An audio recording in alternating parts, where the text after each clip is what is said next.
In many myths, heroes embark on impossible quests. They seek magical treasures, battle terrible monsters, cross oceans, and return home triumphant. Tonight's story is different, because from the very beginning, everyone knows how it will end. This is not a story about victory. It is a story about consequences. 3 brothers, 1 murder, a father seeking vengeance. And a debt so enormous that it could never truly be repaid. The brothers thought they had committed the perfect crime. They killed a man in secret, buried the evidence, and believed the truth would remain hidden forever. But the dead do not always stay silent in mythology, especially when the dead man's son is one of the most powerful figures in Irish legend. That son was Lugh, master of every art, warrior, king, and a man whose wrath would send 3 brothers on one of the greatest and most tragic quests in Irish mythology. Tonight, Witches and Wanderers, we explore the story of Iuchar and the Sons of Tuireann, a tale of murder, magic, impossible tasks, and a punishment far crueler than death.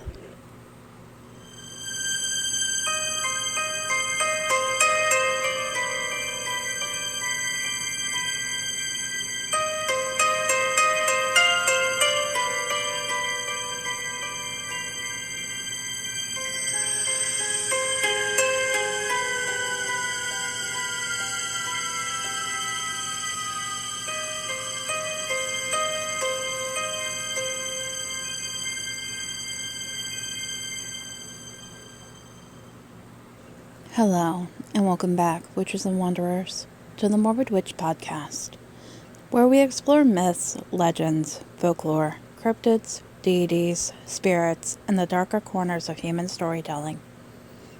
I'm your host, Kari Murders.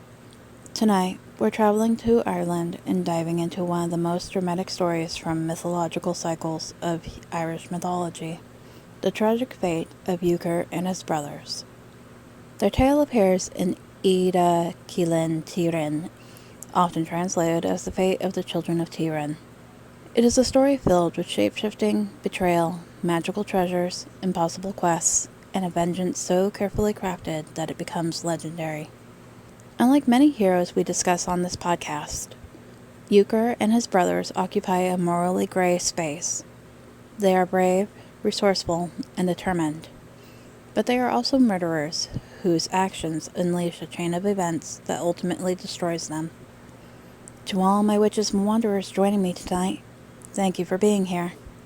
Whether you're listening beneath moonlight, driving home from work, or curled up with a blanket and a cup of tea, I'm grateful you've chosen to spend part of your day with me. If you're watching on YouTube, don't forget to like, subscribe, and leave a comment sharing your favorite figure from Irish mythology. And if you're listening on Spotify, please consider leaving a rating for the show. You can find the Morbid Witch Podcast on Spotify, YouTube, iHeartRadio, and Pandora. Now, let's begin with a murder. To understand Iuchar's story, we first need to understand his family. Iuchar was one of the famous Sons of Tuireann, a trio consisting of Brian, Iuchar, and Iuchar. In many versions of the story, Brian is portrayed as the leader and strategist, while his brothers serve as loyal companions in both battle and adventure. The brothers belong to the Tuatha the supernatural race who ruled Ireland before the coming of humankind. The Tuatha were not ordinary mortals. They possessed magical abilities, powerful weapons, and knowledge that bordered on the divine. Yet, despite their power, rivalries still existed among them. Old grudges, ancient feuds, lingering resentments. And one of those feuds would eventually lead to bloodshed.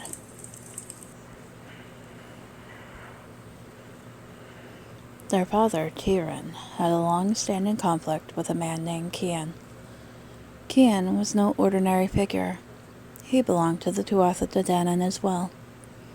Most importantly, he was the father of Lugh.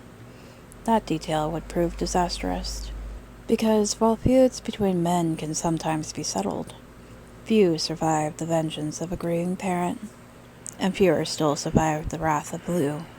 The conflict reached its breaking point when the brothers encountered Cian while traveling. Recognizing him immediately, they understood who stood before them. Cian recognized them as well, and he knew he was in danger. The old feud between their families had never truly disappeared. Faced with the possibility of violence, Cian turned to magic. Using his supernatural abilities, he transformed himself into a pig. At first glance, this may seem like an unusual choice, but shapeshifting appears frequently throughout Celtic mythology. Animals often possess sacred significance, and transformation serves as both a means of escape and a demonstration of magical power. Cian hoped the disguise would allow him to evade his enemies. Unfortunately for him, the Sons of Tuireann possessed magic of their own. Realizing the pig's true identity, they transformed themselves into hunting hounds. The hunt was on.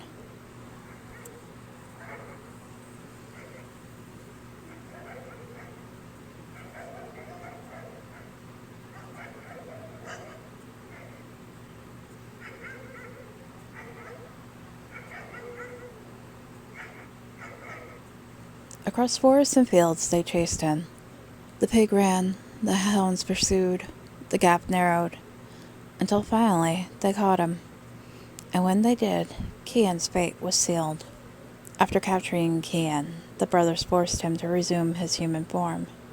Now exposed and vulnerable, he stood before his enemies, knowing there would be little mercy. According to the tale, Cian begged them not to kill him. He reminded them of the consequences. He warned them that murder would bring vengeance, but anger and hatred had already taken hold. The brothers ignored his pleas. They killed him, not in the heat of battle, not during a fair contest, but as a deliberate act. And as if the murder itself were not enough, they attempted to conceal what they had done. They dismembered his body, buried the remains, and hoped nobody would ever discover the truth. Yet myths have a way of ensuring justice arrives. The earth itself often refuses to keep secrets, and soon enough, Cian's death would be uncovered. When Lugh learned what had happened to his father, he did not immediately reach for a weapon. Instead, he devised something far worse.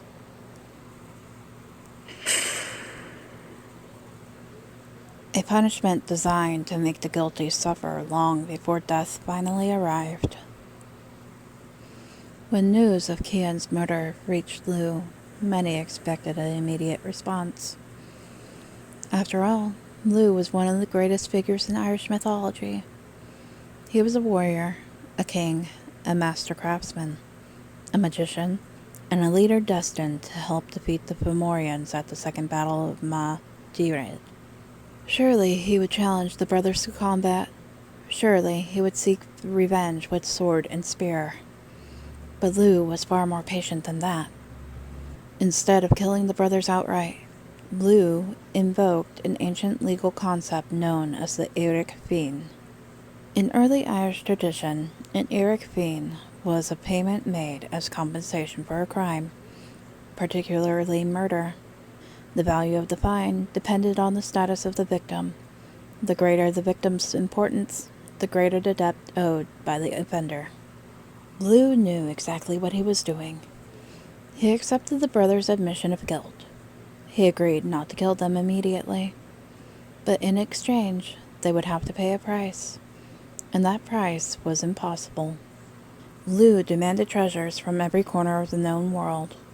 3 magical apples from a distant eastern garden, a healing pigskin capable of curing wounds, a deadly spear, a chariot and horses that traveled across sea and land, 7 enchanted pigs that could be eaten and restored each day, a hunting hound belonging to a foreign king, a cooking spit from the realm of the Fomorians, and finally, participation in a dangerous military campaign that few warriors survived. Each item required its own perilous journey. Each quest could have served as an entire myth on its own. and Lugh knew the cost would be enormous. The brothers accepted, not because they wanted to, but because refusing meant immediate death. And so began one of the greatest quests in Irish mythology. The Sons of Tuireann set out across the world. What follows in the tale feels almost like a Celtic version of an epic fantasy adventure. The brothers sailed distant seas, visited foreign kingdoms, faced impossible challenges, and repeatedly risked their lives. Again and again they found themselves forced into battle. Again and again they emerged victorious. But victory always comes at a cost. The magical apples were guarded by powerful warriors. The spear belonged to a king unwilling to surrender it. The enchanted pigs required deception and courage to obtain. Each task demanded more than brute strength. The brothers relied on strategy, magic, diplomacy, and determination. What makes this section of the story fascinating is that the brothers almost become heroic figures despite their crime. Listeners begin to sympathize with them. They suffer, they bleed, they struggle, they persevere. And yet the shadow of their original act never disappears. No matter how brave they become, no matter how many dangers they overcome, the murder of Cian remains at the center of the story. As their journey continued, the physical toll became impossible to ignore. Wounds accumulated, scars multiplied, exhaustion set in. The brothers pushed forward because they had no choice. They were racing not just against distance and danger. They were racing against death itself. And death was gaining ground.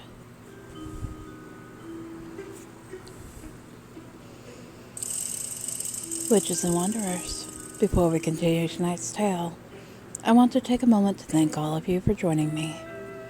Whether you've been listening since the beginning, or you've only recently discovered the podcast, your support means the world to me. If you're enjoying tonight's journey through Irish mythology, don't forget to like, comment, and subscribe on YouTube. I love hearing your thoughts, theories, and suggestions for future episodes. And if you're listening on Spotify, please take a moment to leave a rating for the show. You can also find the Morbid Witch Podcast on Spotify, YouTube, iHeartRadio, and Pandora. Thank you for helping this community of witches and wanderers continue to grow. Now, let's see what happens when the brothers finally return home.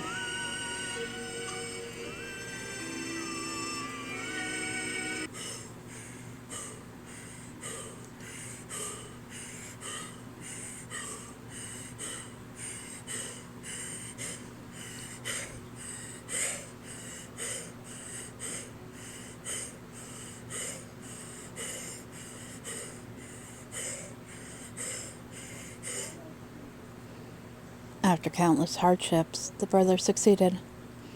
Against overwhelming odds, they gathered every magical treasure Lugh demanded. The magical apples, the enchanted pigskin, the spear, the pigs, the hound, the chariots, the horses, the cooking spit. One by one, the impossible tasks were complete. Yet, there was a terrible problem. The brothers themselves were broken. Years of battle had left them gravely wounded. Their bodies were covered in injuries. Some wounds refused to heal. Others had become life-threatening. Every step caused pain. Every breath reminded them of how close they were to death. Still, they continued, because hope remained. They believed that once they delivered the treasures, Lugh would show mercy. Perhaps he would forgive them. Perhaps he would heal them. Perhaps their suffering would finally end. When they arrived before Lugh, they laid the treasures at his feet. Everything he requested was there. Everything except one final obligation. And even that had nearly cost them their lives. The brothers looked to Lugh and pleaded for mercy.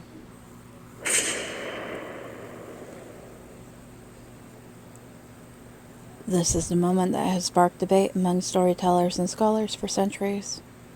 The brothers begged Lugh to heal them. After all, they had completed his demands. They had crossed the world, they had faced impossible odds. They had suffered more than most mortals could endure. Surely the debt had been paid. Surely justice had been served. But Lugh refused. His reasoning was simple. Had Cian been alive, healing would have been possible. But Cian was dead. The consequences of the brothers' actions could not be undone. No amount of treasure could restore what had been taken. No magical artifact could erase murder. And so, Lugh denied their request. The healing pigskin remained out of their reach. The cure they desperately needed was withheld. And one by one, the brothers succumbed to them.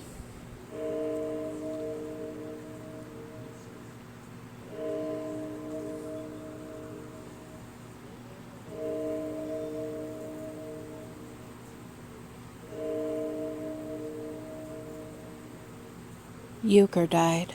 Iuchar died. Brian died. Their father, Tuireann, was devastated by grief. In some versions of the tale, he dies from heartbreak soon afterward. The entire family line is destroyed. Not through battle, not through conquest, but through the consequences of a single decision, the murder of Cian. The story of Iuchar and the Sons of Tuireann is one of the most tragic tales in Irish mythology. It asks difficult questions. What is justice? What is revenge? When does punishment become cruelty? And can any debt truly repay the loss of a life? The brothers committed a terrible crime. Yet, by the end of the story, many listeners find themselves feeling sympathy for them. That complexity is one of the reasons this myth has endured for centuries. There are no easy heroes, no simple villains, only flawed individuals making choices and living with the consequences. And perhaps that's why the story still resonates today. Because mythology often reflects the realities of human life. Actions have consequences, choices matter, and sometimes the debts we create can never truly be repaid. Thank you for joining me for another episode of the Morbid Witch Podcast. To all my witches and wanderers, thank you for your continued support, your comments, your ratings, and your willingness to explore these stories with me. If you enjoyed tonight's episode, don't forget to like, comment, and subscribe on YouTube. And if you're listening on Spotify, please take a moment to leave a rating for the show. You can find the Morbid Witch Podcast on Spotify, YouTube, iHeartRadio, and Pandora. Until next time, stay strange, stay spooky, and remember, the shadows are always watching.